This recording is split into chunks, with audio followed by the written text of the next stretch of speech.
Que hable la palabra. Te invito a reflexionar el Santo Evangelio de este día. El Señor esté con vosotros. Lectura del Santo Evangelio según San Marcos. En aquel tiempo Jesús tomó consigo a Pedro, Santiago y a Juan. Subió aparte con ellos solos a un monte alto y se transfiguró delante de ellos. Sus vestidos se volvieron de un blanco deslumbrador, como no puede dejarlos ningún batanero del mundo. Se les aparecieron Elías y Moisés conversando con Jesús. Entonces Pedro tomó la palabra y dijo a Jesús: Maestro, qué bueno es que estemos aquí. Vamos a hacer 3 tiendas, una para ti, otra para Moisés y otra para Elías. No sabía qué decir, pues estaban asustados. Se formó una nube que los cubrió y salió una voz de la nube: Este es mi Hijo, el amado, escuchadlo. De pronto, al mirar alrededor, no vieron a nadie más que a Jesús solo con ellos. Cuando bajaban del monte, les ordenó que no contasen a nadie lo que habían visto, hasta que el Hijo del Hombre resucitara de entre los muertos. Esto se les quedó grabado y discutían qué querría decir aquello de resucitar de entre los muertos. Palabra del Señor. Tengan la bondad de sentarse, hermanos. Llegamos ya al segundo domingo de la Cuaresma. Es importante que nosotros tengamos en mente el esquema o el método de la Cuaresma. Este tiempo está bien esquematizado, bien ordenado, de tal manera que nos ayude a prepararnos bien al misterio de la Pascua. El primer domingo, la semana pasada, si recordáis, hemos leído el Evangelio de las tentaciones y decíamos que San Marcos es brevísimo. A él le interesa decir que Jesús es vencedor. Dice Marcos que Jesús, movido por el Espíritu Santo, fue al desierto, fue tentado por Satanás y regresó. Estuvo allá 40 días y 40 noches. Marcos no se detiene a explicar cómo son las tentaciones, ya que a él le interesa centrarse en que Jesús fue tentado por el demonio, por Satanás, y venció. Pues el primer domingo de la Cuaresma nos muestra el comienzo del camino, y desde el comienzo del camino Cristo ha vencido ya al mal. El mal no prevalece sobre Jesús.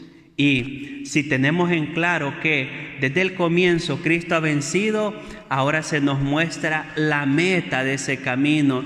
¿Y la meta cuál es? La transfiguración. Los teólogos hablan de cristificación, hablan de glorificación, lo que en lenguaje sencillo es la salvación y la vida eterna. Hoy la palabra nos invita a pensar en la meta de la vida cristiana. ¿Y cuál es la meta de la vida cristiana? Que tú y yo, que nosotros, todos los que hemos creído en Cristo, que todos los que vivimos los valores del Evangelio, un día seamos transfigurados con Cristo. Y llama la atención que en este texto de San Marcos 9, 2 al 10, cuando Marcos dice que Cristo se transfiguró, usa el verbo metamorfosear. Es curioso ese verbo que usa Marcos en el texto original, que nosotros traducimos como transfigurarse. ¿Por qué? Porque Jesús realmente muestra lo que es. En Él, en definitiva, no hay ningún cambio. Él lo que hace es mostrarse como es. Pero Marcos, movido por el Espíritu Santo, cuando puso por escrito el Evangelio, usa el verbo metamorfosear, porque en nosotros sí se dará eso.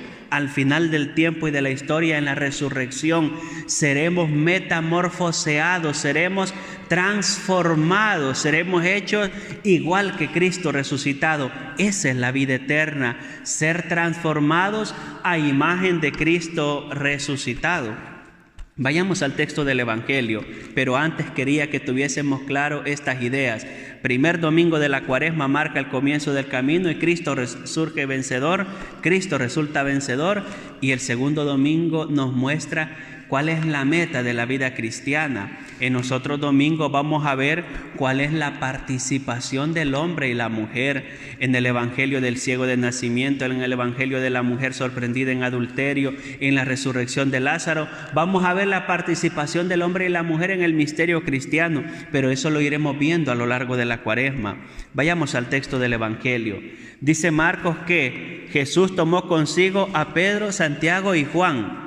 Si recordáis, son 4 los primeros que Jesús llama: Pedro, Santiago y Juan, y el hermano de Pedro, Andrés. Pero Jesús a lo largo del evangelio normalmente va a llamar a Pedro, Santiago y Juan para determinadas ocasiones, como este de la transfiguración. Y dice Marcos que subió aparte con ellos solos a un monte alto. Es curioso que Marcos se detiene en este detalle.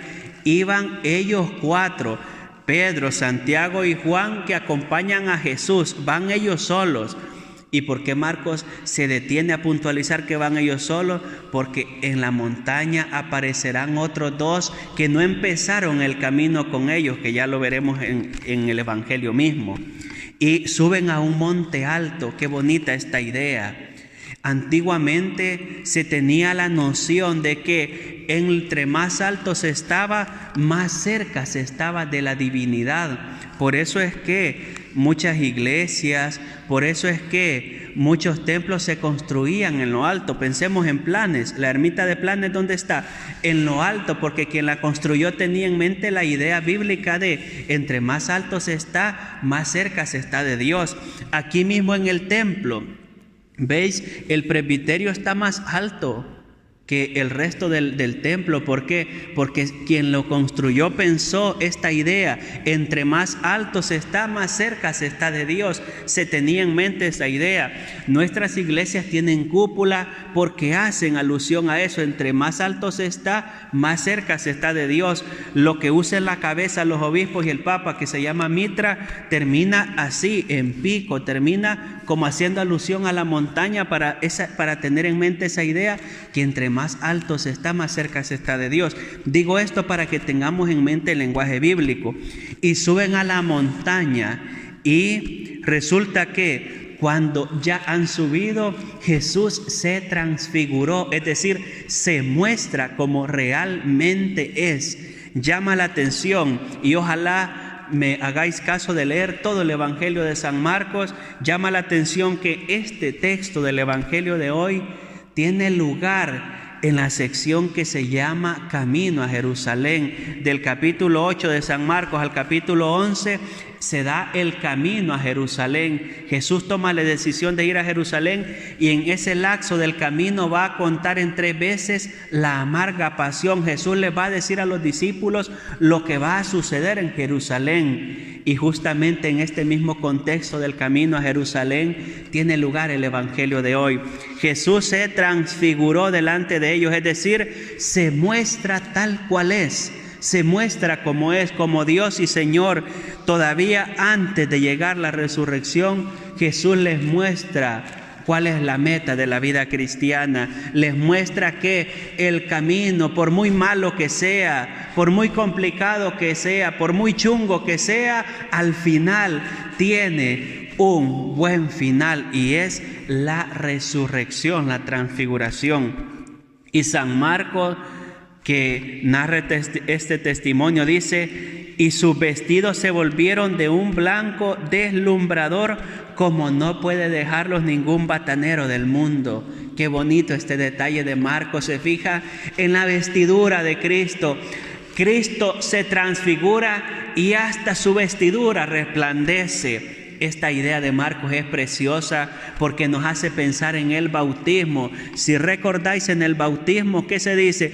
Que esta vestidura que habéis recibido la conservéis sin mancha hasta la vida eterna, porque en la vida eterna, cuando nosotros seamos resucitados, esa vestidura también va a resplandecer. Y Marcos dice: como ninguno que se dedique a lavar ropas puede dejarlo de blanco. Es bonito eso que experimenta San Marcos. Y además dice que se les aparecieron Elías y Moisés conversando con Jesús. ¿Cuántos subieron a la montaña? 4. Pedro, Santiago y Juan, que acompañan a Jesús. ¿Y ahora cuántos están en la montaña? 6. Aparece conversando con Jesús Elías y Moisés. Recordemos que para los judíos, nosotros tenemos el Viejo Testamento y podemos comprobarlo. Para la mentalidad del Viejo Testamento, 2 personajes importantes son Moisés y Elías. Moisés, según pensaban los judíos, es a quien Dios le dictó la ley y él la puso por escrito. Y luego está Elías, el máximo representante de los profetas. Lo que sí es curioso en el Evangelio de hoy es que San Marcos dice que aparece Elías y Moisés. Pone en primer lugar a Elías, ya que según él mismo nos ha descrito al comienzo del Evangelio, Juan Bautista será el nuevo Elías. Para él la figura de Elías es importante. Y luego sucede lo que ya hemos escuchado, que Pedro está un poco confundido, no logra entender lo que está viendo. Pedro no alcanza a comprender el significado de ese momento grande que está viviendo y le dice: Señor, qué bueno es estar aquí, hagamos 3 tiendas, una para ti, otra para Moisés y otra para Elías, y quedémonos aquí, porque Pedro experimenta ya en este mundo la vida eterna. Fijaos, lo que Pedro vive es una experiencia ya de la vida eterna con Dios, y por eso quiere quedarse. Ahí es comprensible la situación o la realidad que experimenta el apóstol Pedro. Y no sabía qué decir, puntualiza Marcos. Luego se formó una nube que los cubrió, y de las nubes se escuchó una voz: este es mi Hijo amado, escuchadlo. La nube en el Viejo Testamento es signo de la presencia de Dios con su pueblo, y desde esa nube Dios va a hablar. ¿Y qué va a pedir? Que escuchemos a su Hijo, que es justo lo que hacemos nosotros en cada misa. Al proclamar la palabra, escuchamos la voz del Señor. Y luego, después de este suceso, quedaron otra vez los 4. 4 subieron y 4 bajan. Jesús les dice que no cuenten nada hasta después que resucite de entre los muertos. Fijaos, ellos subieron al monte y vieron a Cristo transfigurado, y ahora bajan a la realidad. Nosotros estamos llamados a lo mismo, a contemplar a Cristo glorioso transfigurado y luego bajar a la realidad ordinaria de la vida, con tu marido, con tu hijo, con tu hija, con quien sea de la familia, y a transmitirle la experiencia de Cristo. Nosotros cristianos tenemos que subir al monte de la transfiguración y luego bajar a la realidad ordinaria de la vida y transfigurarla. A eso nos llama Dios, lo que el Concilio Vaticano II definió como transformar el mundo según el querer de Dios. Pues yo os invito a que hoy le digamos al Señor: Señor, dame la gracia de escuchar a tu Hijo amado.